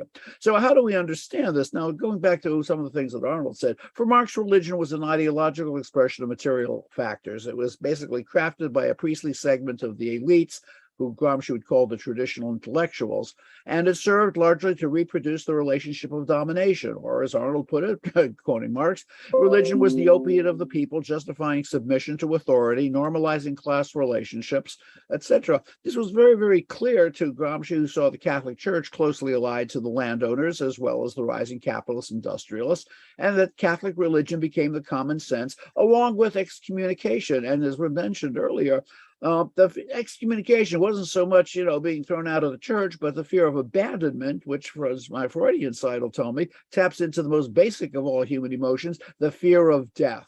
And as many people, Freud himself, but a man named Ernest Baker pointed out, that the fear of death is one of the most powerful motives in human behavior, which leads us to join powerful institutions and organizations like churches or nations that will endure after death. Okay, but religion has generally not only normalized and sacralized social relationships, but has provided religious believers with strong emotional experiences, positive experiences, but within structures of domination. This is something Donovan talked about before. Just as an aside, my own work has been very dependent on people like Darwin, Nietzsche, Freud, Sylvan Tompkins, who wasn't mentioned, but is a very important guy, and what, Paul Ekman, and Arlie Hochschild, a friend of mine. Okay, now while most religions are authoritarian at best, reactionary at worst, there is a humanistic side of religion that provides emancipatory visions of the possible. I'm going to try to skip as much as this because Arnold said so much about it, but this was basically the perspective that Erich Fromm very clearly made, but that most religions basically serve the function of domination that begins in the socialization practices of the family that tend to be strict and repressive. Up until fairly recently, and even in some cultures today, heresy was a more serious crime than murder and punished by cruel public torture leading to death. Okay, but necessarily that religion had an important function, especially in the Western world, as Fromm pointed out, that with the rise of capitalism and the freedom from community, the aloneness, that people needed new frameworks of meaning and new frameworks of community, and the embrace of authoritarian religions, especially Calvinism and Lutheranism, provided what he called mechanisms of escape. Palliatives through membership in a valorized identity-granting community that demanded subordination to power and domination to those below, conformity, and targeting aggression toward the outgroup, namely the infidels. Okay, so authoritarian religion in general has been a function, been made people, submissive, but it basically alleviates some very, very powerful emotions of anxiety, of anger, of fear, and provides the positive things that you submit to the leader and you're incorporated in the group. You have a sense of pseudo-Gemeinschaft, ersatz empowerment, and illusory dignity. This was part and parcel of the early tradition of the Frankfurt School that looked at the authoritarianism of the German family, culminating, of course, in Escape from Freedom, later the authoritarian personality, Adorno's analysis of Martin Luther Thomas, and the Lowenthal and Guterman analysis of agitators. Okay. However different the theologies of each religion, the common denominator of most of these has been their authoritarianism, beginning with their theologies and cosmologies, and I would also add their eschatologies, extolling the superior power of God or gods, goddesses, and spirits, and then demanding surrender and subordination to the superior beings, suppressed, secured by internalized repressive moralities, especially of sex and aggression, but rewarded by salvation, at least in the next life. We would hope so. So the common feature of these authoritarian religions is the subordination of the individual and the extolling of the powerful leader and things like that, etc. But there is another side of religion, and this is what Arnold was also talking about, the humanistic side. Now, for Erich Fromm, the humanistic religion was the cause and the eventual aspect of a post-capitalist sane society. Religion for Fromm was a system of shared thought and action, a basic human need, a framework and object of meaning of devotion. Inspired by his early Jewish background, especially prophecy and mysticism, Zen Buddhism and Christian mysticism were transformed by his appreciation of Marx and Freud. He offered us a vision of a sane society as a heaven on earth, which reflected his view of the necessity of a humanistic religion that would value community, freedom, equality, fulfillment, dignity, harmonious relationships between people and between people and nature. Erich Fromm's mission was to bring about a messianic age of peace and human solidarity, and he used psychoanalysis as a spiritual discipline for himself and his disciples. In much the same way, Herbert Marcuse's view of a humanistic democratic post-capitalist society, where all people would realize a new sensibility, echoed similar statements. And Charles Wright basically said an awful lot about this, so I need not repeat that. Okay, now, well, the point that I really want to make, one of the main points, is that the early critical theorists envisioned, or some of them, a notion of a socialist heaven on earth. I just read a book, I haven't finished it, I just got the book 3 or 4 days ago. It was a critique of the manifesto, and it argued that the manifesto needed to be read, the 1844 manuscript, not the manuscript, not the manifesto, the 1844 manuscripts need to be read as a religious text, extolling a heaven on earth. But for critical theory, this was going to be taking place here and now, and not in some future afterlife. Fromm saw that this was the basis of a religion, and a change in personality that I'll talk about later was the emergence of a productive character, a different character type that would enable a sane society. This was very similar, a parallel view to Marcuse's notion of great refusals leading to social transformation, overcoming capitalism, and the universalization of a new sensibility. Now, Fromm rejected Freud's biological hydraulic model of instinct-seeking gratification, but emphasized social needs that were typically instilled by, yet at the same time thwarted by, the political economy. His vision of a sane society required transformation of character, different from the character types of today. He began his analysis of the historical basis of character by looking at the receptive character of the feudal era, and went through all kinds until we get to the type of today, the authoritarian, necrophilic, and of late the neoliberal character. Okay, this was seen, for example, in a number of ways, especially in the marketing orientation, the consuming self, pursuing having over being, and in turn motivating alienating, routinized labor on factory floors, office floors, or increasingly today, fast food things. But alienated consumption, much like an addiction or religion, can never provide gratification. That no amount of goods nor wealth can compensate for the emptiness, shallowness, and conformity of an alienated character. How am I doing on time? I need 10 more minutes. Well, I'll keep going. Okay, so productiveness became more and more religious, closer to Zen enlightenment or the ideal of non-deistic cosmic unity. He felt that alienation would be overcome in a sane society which is secularized, pantheistic, humanistic religion encouraged individual freedom, fulfillment, agency, and creativity within a communal society that valorized sharing, caring, and empathy instead of radical individualism and expression and consumerism. Marcuse had similar views on the violence that capitalism did to both character and to nature, but I want to skip that over because I want to get to my conclusion. Okay, now in Marcuse's thought, and I've published on this elsewhere, as Andy knows, that Marcuse basically rejected Fromm for a number of reasons, namely because of Fromm's rejection of Freud. But later he himself moved away from his position in Eros and Civilization, and by the time we get to Eros and Civilization, by the time we get to the obsolescence of Freudian man, that concept had already been rather obsolete.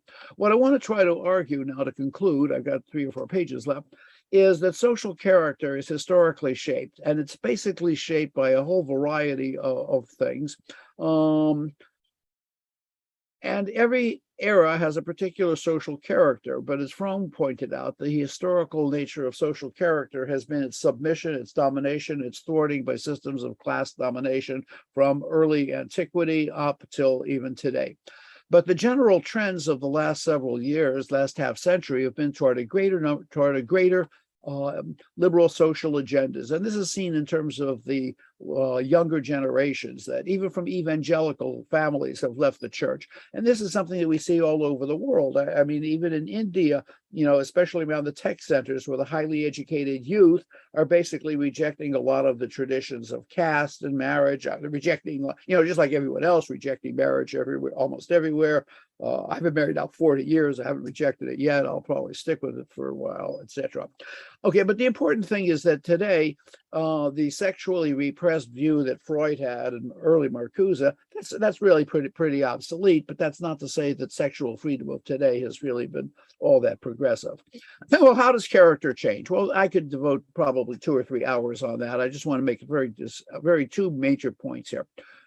Point number 1, and this comes out of Fromm's notion of dynamic character change, is the appendix to Escape from Freedom that nobody ever. What he's saying is that character does change as a result of experiences that take place in life.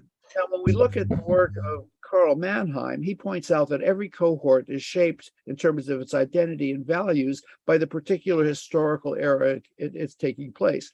The main context of contemporary society has been neoliberal globalization. I can spend a couple hours talking about that, but I won't. But we see that as a form of capitalism, it's crisis prone. And despite all of its promises of affluence and prosperity, it's been limited to a very, very small number. We just see that one of the Indian magnates has replaced Jeff Bezos as the number 2 richest man in the world. But all of these things have had these 2 trends, the liberalization of social values with the inequality, the precarity, the adverse consequences of neoliberal capital, especially on the environment. You have another 3 minutes. 3 minutes. Well, okay. What I want to talk about here, but I'm going to skip this over, is the changing nature of social character, the new types. And I'm just going to go right to my conclusion. Okay. While the promise of the Enlightenment, its celebration of human progress, what Kant proclaimed as the emancipation of humanity from its self-imposed ignorance, was the realization of universal freedom, democracy, and prosperity, or for the French, liberté, égalité, et fraternité. But as Marx noticed, these were the ideological justifications for capitalism that obscured its alienation, dehumanization, inequality, impoverishment for the workers, and yet between the socialization of compliant character structures, hegemonic ideologies, beginning, of course, with religion, was followed by pittance of entitlements and employment and benefits and mass consumption, et cetera, et cetera. For a number of years, especially before the manuscripts had been discovered, many Marxist theorists had suggested that when workers owned the means of production and received the full value of their work, as opposed to the appropriation of surplus value, and controlled the state, the promised land will be arrived. I don't know if anybody has ever seen one of those classical pictures of Russian Soviet realism, where a man, a woman, and his tractor are looking at the heavens and saying, next year we will increase the output of our collective farm by 2.7%. God, doesn't that really move your heart? But as we have seen, the promised land was, especially in the Soviet Union, was a place of exploitation, gulags, planned mass starvations run by authoritarians on the left, controlling authoritarian states ruled by party elites, sustained by cadres of secret police. As has been argued by some, as I mentioned, that the manuscripts can be read as a religious treaty, promise salvation, overcoming alienation in this world, not the illusions of the next. The orthodox interpretations of Marx ignored the spiritual side of humanity, reduced religion to an opiate, an illusion, and simply advocated collective ownership as the means of solving everything. This is what Gramsci rejected as economism. Emancipation was more than collective ownership, but the realization of human potential, of productive characters, embracing creative self-actualization within a society of mutual care and support. Biophilia, Fromm's term for the love of life within a caring community. This is why Fromm saw that religion and spirituality were not only basic human needs, but an overarching framework of community, meaning, and identity that would lead to human fulfillment. Marcuse echoed these thoughts. I want to get to my final thing here. Okay, it has been quite clear between neoliberal globalization and the ever more progressive values, abetted by growing multicultural cosmopolitanism leading to cultural backlash, has been used by reactionaries to mobilize fellow authoritarians, especially those who would defend racism, patriarchy, ethnocentrism, heteronormativity, and deny LGBT rights. Okay. Nevertheless, a humanistic, pantheistic religion based on a religion and love, extolling the productive character who embodies the new sensibility, is not only fundamental for the initial emergence and eventual reproduction of a sane society that would provide democratic, egalitarian, inclusive community based on cooperation. Okay. Finally, as noted, the very existence of the human race is now problematic. The adversities of 200 years of capitalist industrialization and perhaps 100 years of its socialist counterparts have polluted the air, the water, and the earth, and global warming now threatens the very existence of humanity. The only possibility only possible solution is not simply a radical transformation of capitalism, what we call greenwashing, but a universalization of a new cosmology in a post-capitalist world based on the fundamental harmony between man and nature that was clearly anticipated by Fromm and Marcuse. Quite ironically, many elements of such cosmologies have long been parts of indigenous knowledge, long derided, as many eco-feminists have told us. While in the past, many religious leaders would say, let us pray, I would say, no, let us organize, and let that organization and its visions be guided by men like Fromm and Marcuse. Thank you. Thank you very much. Thank you for covering a huge dimension, and your proposal that 1844 manuscript should be read as a text on religion is absolutely fantastic.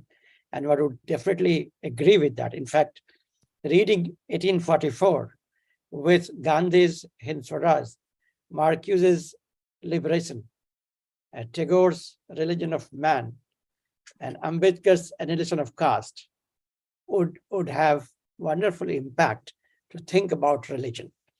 I think Fromm's approach to religion as a spirituality has also to do with Fromm's understanding of human nature, which is more complex than Freudian understanding of human nature, I guess. Probably he draws upon Jungian understanding of human nature, and who was having a cross-cultural dialogue on idea of consciousness and human nature. So I'm sure if we can connect all these things together, it will go along with what Farr is suggesting, that we can think of humanitarian aspect of religion, which is not merely passive, which will be active, transformative, which would be political, a political theology, critical political theology, which not only critiques the system, but also proposes a new utopia as we were thinking about. Thank you very much. So now I would invite two young scholars to reflect upon these papers. Varun, who has been working on religion and consciousness, is deeply deeply influenced by philosophy of science and philosophy of mind, and talking about complexities of thinking and feeling. And we have Irfan, who thinks of conversion as a process, and he works on Kashmir. Arun works on Punjab. Irfan works on Kashmir. He has just started his work and trying to explore what happened in conversion and what are the resources for engaging communities in dialogue and having a healing process there. So Varun to begin with, and then Irfan. Thank you so much, Professor Thakur, for giving us this opportunity. I must say it was a fascinating panel, and I must say it is so close to my heart, and I have so many questions to ask. But due to the paucity of time, I'll be a little brief. To start with, I'll have my own reflections simultaneously, but I have questions also.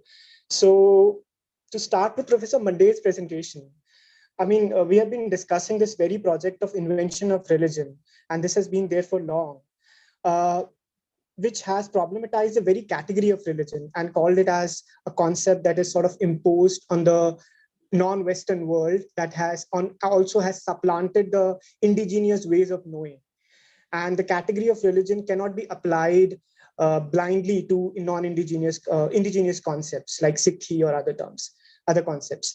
But my question is that, in a way, sometimes I think along these lines, I try to think along these lines, that, to conflate the origin of the term religion with its applicability can be called as a genetic fallacy of a kind. Origin could be anything, but applicability is one thing. And the other response, in a way, is that obviously we know that religion is embedded in discourses of power, but I feel that it can always be reappropriated and put into the service of subversive interest, because every concept, in a way, is not without ideological baggage. It's not free of politics. So in a way, we can take a critical realist perspective on this category of religion, where we accept that this term has ideological baggage, it has problematic origin, it is Eurocentric in a context, but because the term is there, it's real. And rather than, I feel that critiquing the very ideology of the category of religion, we should be more concerned with the ontological question of what religion is, what reality is, what reality does it tries to sort of, explain in a way. So this is the specific question to Professor Manday. I have other questions, but due to the paucity of time, I'll ask another question, which is to Dr. Sheffer. Dr. Sheffer, I sometimes wonder that the affect. I know that you're using the term affect in a phenomenological sense, more in tune with what Sarah Ahmed and Sylvan Tomskin and others have used, rather than using it in a Deleuzian or Spinozistic sense. But what if we try to use a Spinozistic understanding of affect, where affect, emotion, and consciousness are one, and consciousness is the driving force? For instance, we know that religion is an embodied phenomena. It's about embodied practices. But religion simultaneously is also a consciousness, which also transforms, which has a level of autonomy to it. So I'm not arguing for a dualist paradigm here or dualist understanding of religion, but there is this enigma, there is this puzzle, that how does materiality and ideality function as an interplay and affect political economy and affect the process? Maybe, we need to conceptualize affect in a more post-human sense, which you have been doing, I know, and we need to take cognizance of the ontologies like new materialism and, and also go into philosophy of science. Especially, I'm sort of amazed by Alfred North Whitehead's process philosophy and its implication to the question of not just religion or theology, but to the question of God.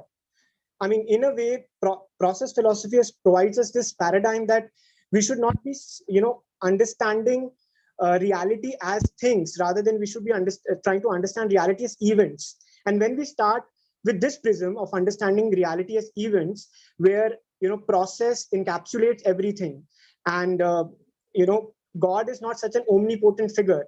We are partners to God. Like, we are partners and we are self-making creatures. We have that consciousness. So how does your framework fits in with Whitehead's framework. I see some commonality, but if I would be like so glad if you can elaborate on that. Simultaneously, a very in a very related question to the recent question that I've asked. How do you see the advancements in analytic philosophy of mind, especially, traditions like panpsychism or vital materialism, and its implications on the study of religion? Along with that, can we have a parallel of the term qualia, which is phenomenal subjective experience, which is used by analytic philosophers, especially used by David Shalmer, to the affect that is being used in continental tradition? So how can we crisscross? How can we move the bridge between continental and analytic tradition of philosophies? So these two questions are specific to Dr. Scheffer and to Professor Arnold Furr and to Professor Lauren Langman. And this is, the question to Professor Arnold Furr and Professor Lauren Langman is also a general specific question. And also this question also relates to Professor Thakur's concern, I would say, that, and I know the Professor Thakur's response, but I would like to get some more response from it. That I sometimes wonder that to conceptualize liberation theology or to envision liberation theology is easy in a monotheistic framework. If we have one God, or if we have one prophet, for instance, I could be wrong.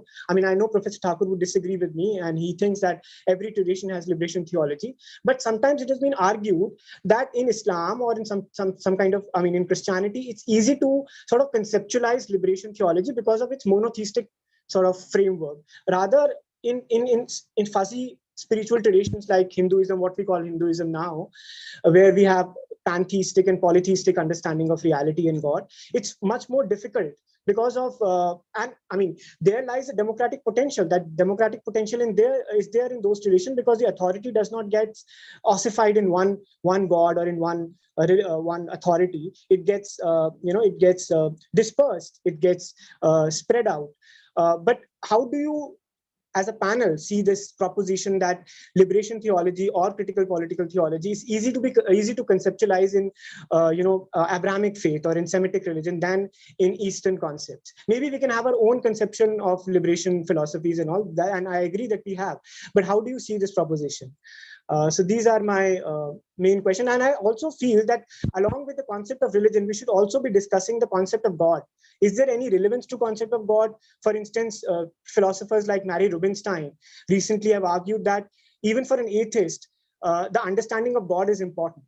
And although pantheistic conception of God has no interventionist idea of God, but an atheist, even an atheist or an agnostic cannot, afford to ignore the very concept of God. And partly I feel that that's why Roy Bhaskar in his later work on meta-reality and Odyssey of Soul from East to West has reconceptualized the very idea of God, and he has called it cosmic envelope.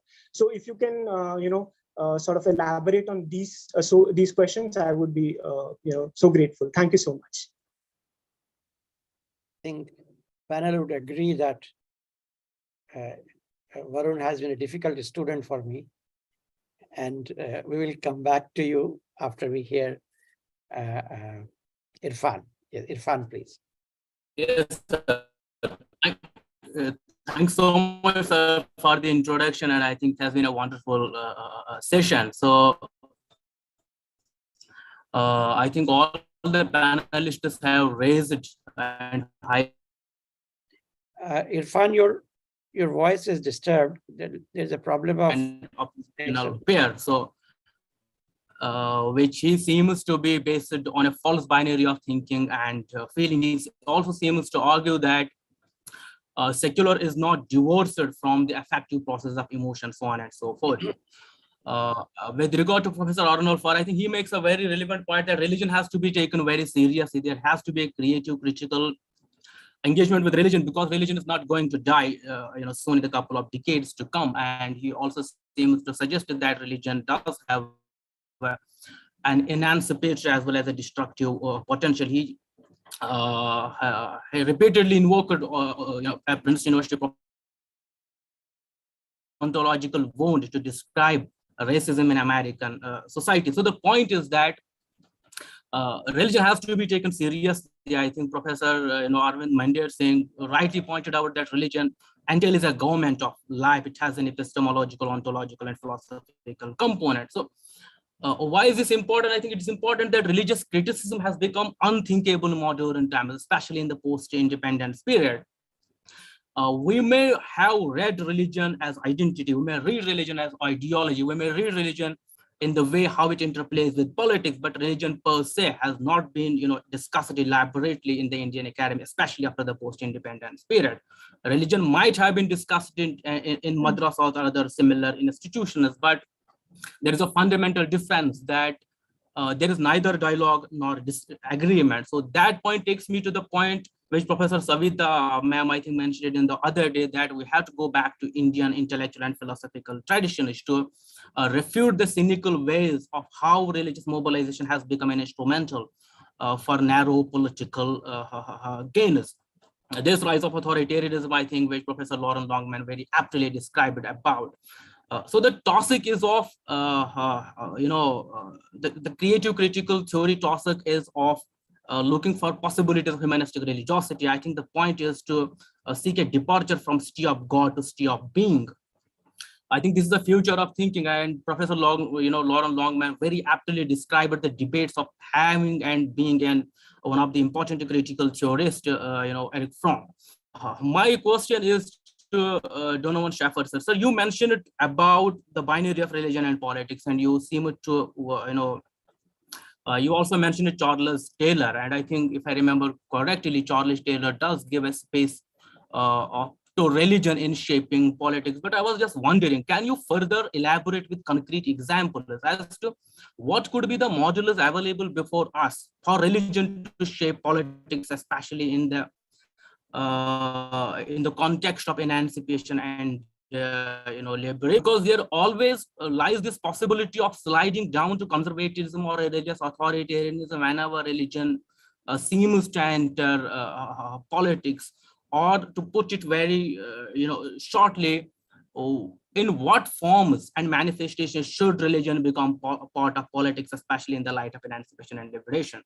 Thank and you. My another question is, yes, my one single query is to Professor Arnold Ford. Sir, you talked about the emancipative potential of religion, but I was just wondering, how has been the transition from here? What explains the transition from actual age to age of clash of civilizations, which seems to be a predominant description of contemporary religious traditions across the globe? Thank you, sir. Thank you, Varun. Thank you very much. Since we are having another, say, 10 minutes to go, if everybody would agree, then we can add on 10 minutes more, and we have then 20 minutes to go.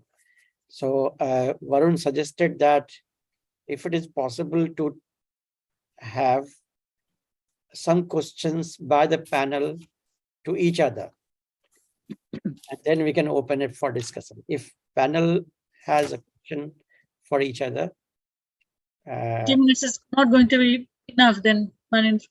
So all-night project, all right? Yes, I know. There's asked so many questions, it'll take us all night to listen. Okay, so you suggest that let me open it for the audience to raise few questions. We can take maximum 3 to 4 questions so that panelists have enough time to reply. Is that fine? Sir, I think Andy, yeah, Varun. Donovan has written that he has to leave in 10 minutes. So if we can provide him space first, if it's possible. Wait, yes, we can do that. So Andy has raised his hand. Yes, Andy, please. This will be for Donovan primarily, I think.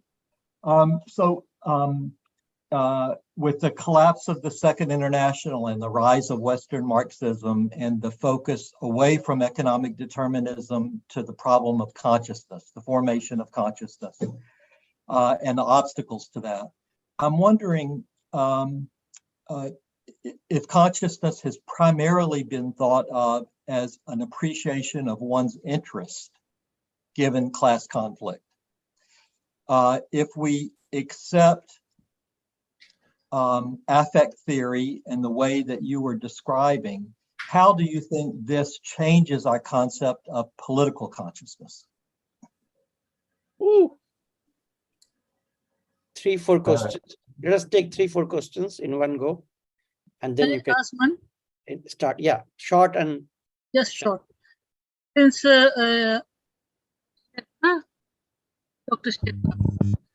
I think, I'm sorry, but even Dr. Arvind Mandere is saying that he has to leave in 10 minutes, so we have to keep it really fast. all right, so then I'm not asking, because what I'm going to ask is very specific to one presentation, the second one, that was relating to Charles Taylor.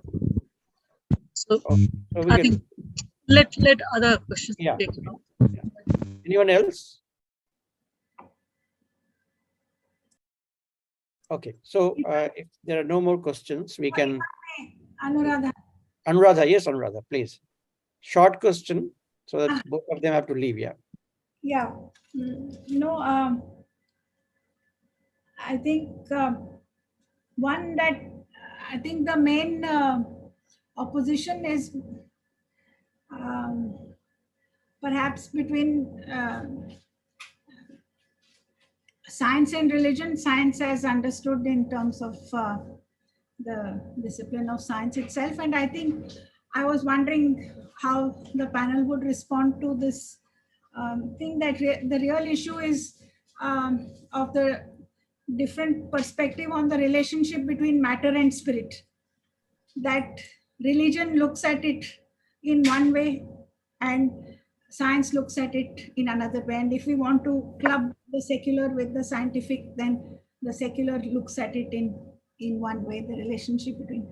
If I may just add to that, that really then what I was concerned about was of the, and this I think in some ways pertains to Professor Langman and Professor Farr's presentations of the relationship between God, man, and nature. So the more that man is seen as someone who mediates between God, man, and nature, and therefore his knowledge is something that relates matter and spirit. Just so I think that many of the questions of affect and political theology connect up if we look at religion in this manner. Thank you, Anuradha. Thank you. May I ask a question? No, I think we have. May I ask a question? We don't have enough time, sir. So please. Just a question to everybody present. You may answer or you may not answer. Just one liner, yeah. Given the fact that the religion is operating in the present world in the domain of identity, community formation, in politics, how can we recover what you say, the humanistic dimension of religion in the form of liberation theology, especially in the context of South Asian countries? Thank you. Thank you. Thank you. So may I have one-liner question without, I don't need an answer. I just want to have this question so that I can get some sense with the budget of time.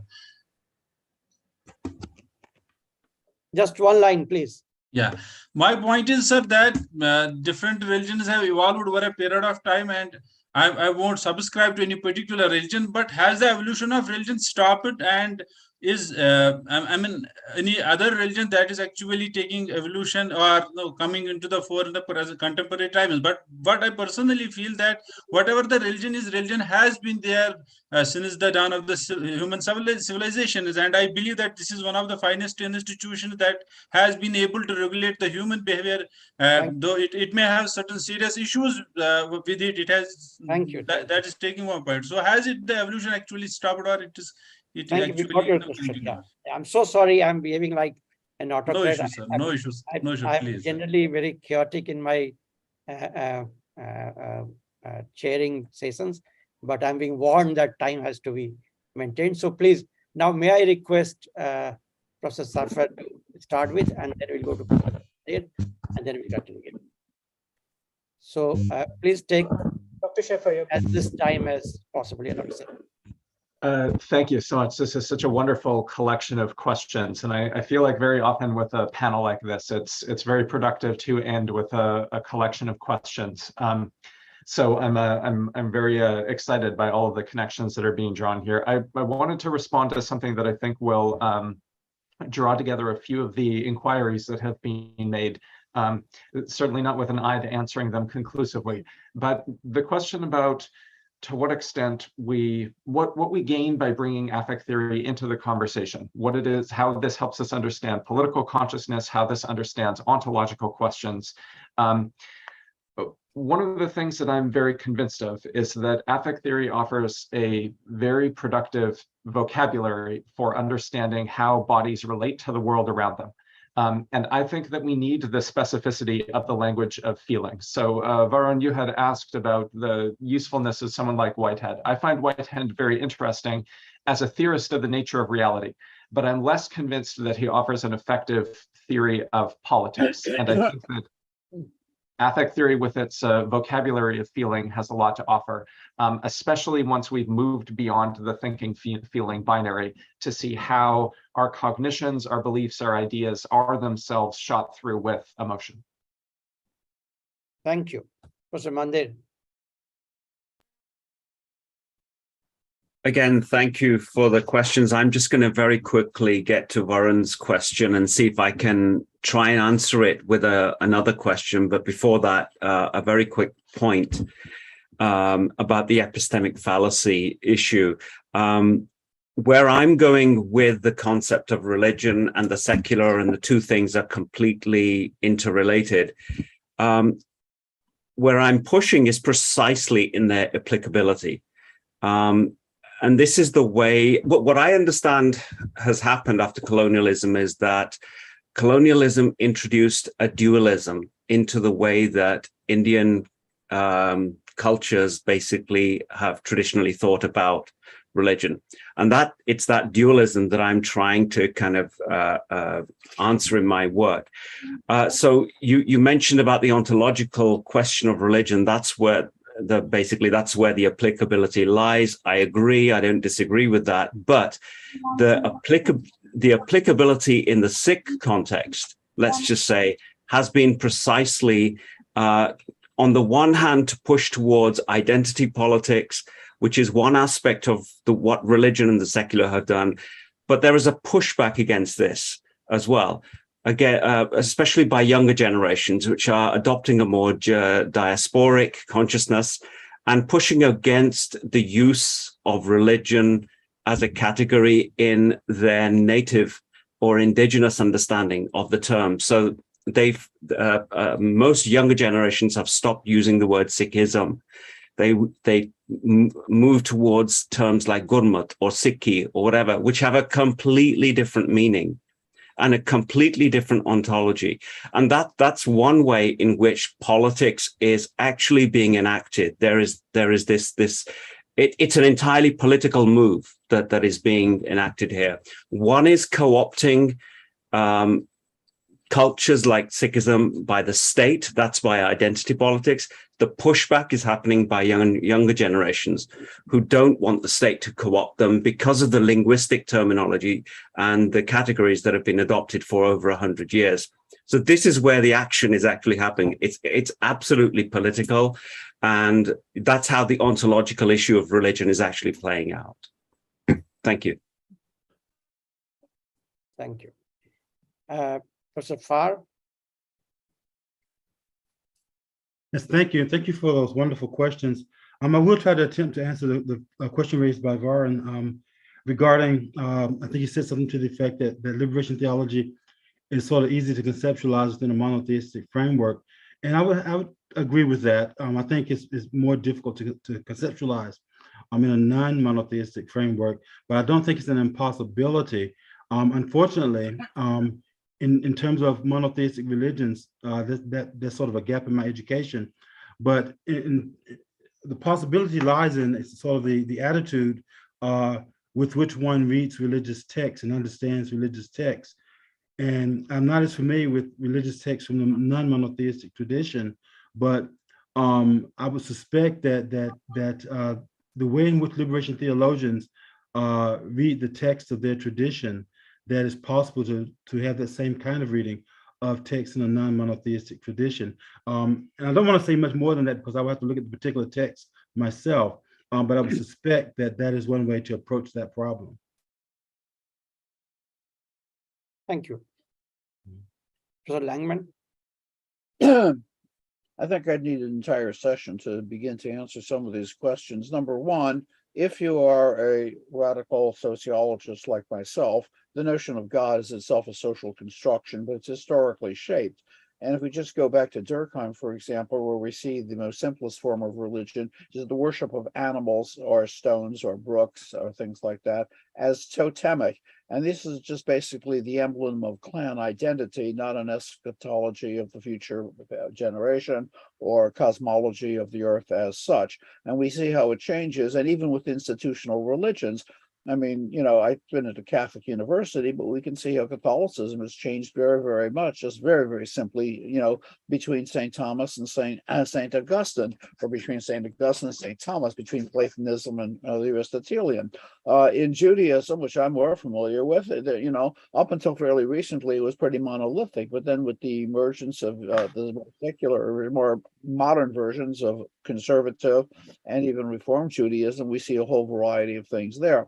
So I think that religion does change. On the other hand, the structure and the values of religion change. On the other hand, going back to what Donna was saying, part and parcel of the endurance of religion is the emotions that it provides. I had a discussion of Eliade that I didn't mention, and Eliade is basically coming off of Durkheim's notion of the collective effervescence of a church service, and part and parcel of what is sustained religion is the beneficial feelings that people get, besides being not aware of the submission to domination, but, you know, the people that feel that, you know, I mean, it's like I can remember at one time, you know, I won't go into the personal details of the excitement of services at Black churches. My God, are these things emotional and driven? There's lots of singing and dancing and happiness, and everybody's very, very happy, regardless of the racism and subjugation and all of that kind of. Arnold could probably talk about that more than I can, you know, as opposed to, you know, the more, I guess the best term I can use is tight ass service of the Episcopalians. They're pretty much like, you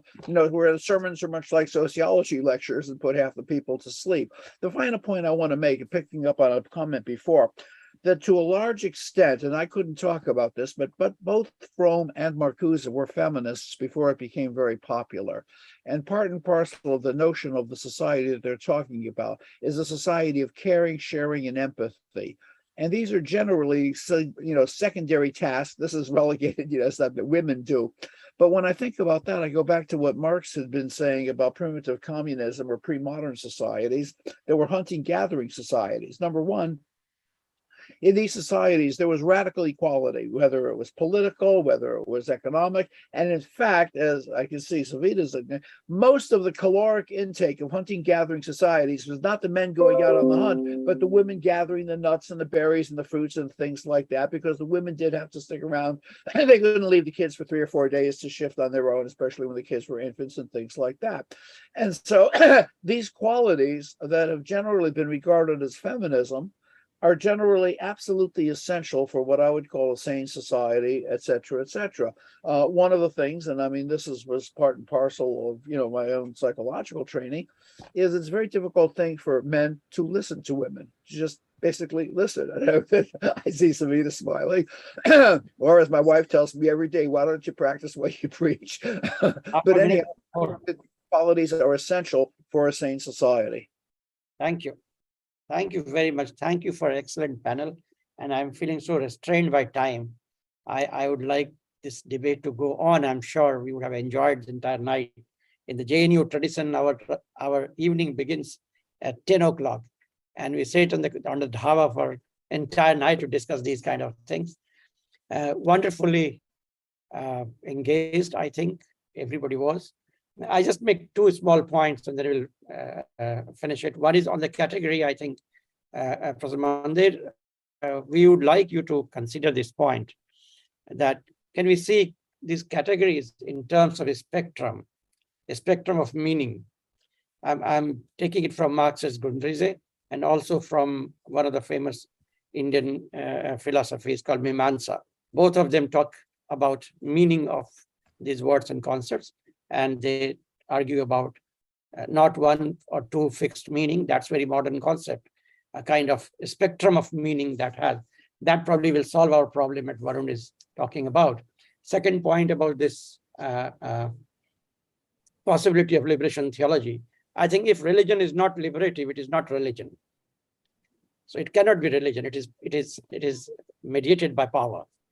So all religions have liberative potential, and maybe there could be different kinds of liberation theologies. For instance, in context of Hinduism, I would use the word Muktikami Dharma, Muktikami religion. Now, Muktikami is not exactly liberation theology, because theology may not be the main central concern for Hinduism. So there could be different personal kinds liberation. Personal liberation. It's not personal liberation. Liberation is never personal. Liberation has to be collective. Muktikami. Is not personal. Mukti is never personal. Mukti is always collective. I mean, I'm quoting Vivekananda also on that. Anyway, so this is one. Third thing I would like to consider, panelists to consider, that can we think of religions or different forms of religions? Like there could be very fundamentalist forms of religion. Every religion has probably these three forms. Then there is a new religious movement kind of thing where spirituality is highlighted. And there's a third kind of religion, which I call radical religion, radical in the sense of being liberative. So liberation theology. Evolution of religion, I think very interesting point Mir has raised. In this history of religions, we can see that these three forms are interplaying with each other. And every historical moment, you will find one or the other being dominant. Today, probably, all three are existing simultaneously. And maybe this is also indicating towards emergence of a new form of religion. Already some efforts are going on. We can discuss at some stage. Thank you very much for this wonderful discussion that we had. And with this, our Creative Theory Colloquium 2022 comes to an end. And I'm sure everybody would agree that our collaboration with Critical Theory Group, Marxist Society, has really enriched our discussion and our thought process. I'm looking forward for more discussion on religion in future, as we have a religion and society group. Varun and Shashank, they are leading this group, and I request them to individually invite you on this panel to have in this forum to have more intense discussion with your entire perspective. Thank you very much. I would request Savita to formally conclude CTC 22. Wow, Manindra, you didn't tell me that, but let me try. First of all, let us start with today's session. I think it's truly creative in the sense that so many perspectives were brought together, and all of them had a tendency to understand, or they had the predilection rather, of trying to understand this complex phenomenon called religion by relating it to our present, our contemporary situation.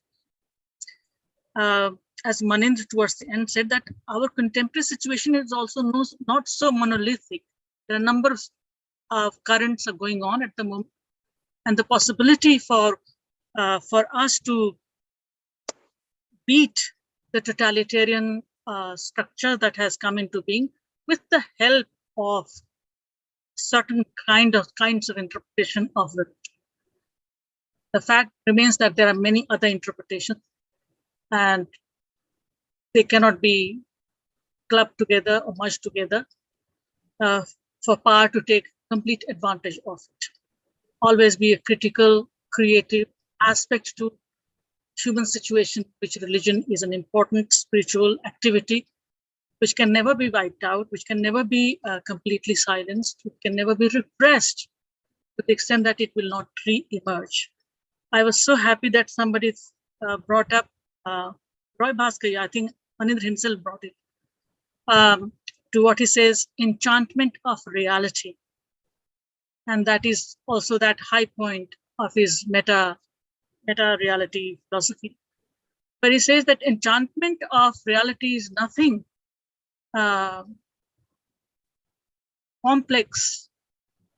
That is to say, we already we already are in touch with our ground state, which is the state of our godliness, the best in us, our So you love. have half a minute, Savita. Okay, because hold on, you half a minute. So anyway, this session, brings up, and Charles Taylor came up very nostalgic. I felt very nostalgic about that. Charles Taylor's last book that I read was called The Secular Age, an extraordinary text.